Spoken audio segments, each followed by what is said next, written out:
The sport of cycling's best-kept secret rolled into the 661.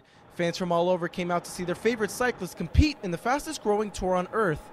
Cyclist Lance Armstrong and three-time Amgen Tour winner Levi Leipheimer were just a couple of the racers that participated in the Tour de France warm-up. The race led them from Sacramento to Los Angeles over an 8-day period.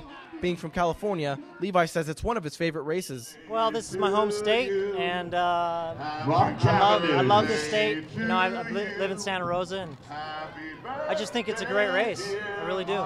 Stage 6 took the racers on the toughest stretch of the tour, a 135-mile trek through the mountains from Palmdale to Big Bear. It was considered the toughest stage in the history of the tour, and racers were bracing for it. I think it's really hard, and the weather is also really hot, so it's not easy for us, but I think we will give everything to defend the jersey, and I hope at the end Rogers will still have the yellow jersey.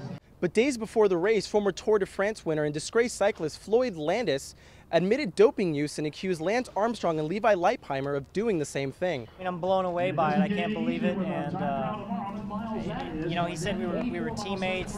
We did stuff together. That, you know, these accusations, and we were never even teammates. But aside from the doping allegations, this year's tour managed to see a first. Australian-born Michael Rogers for Team HTC Columbia became the first non-American cyclist to win the tour.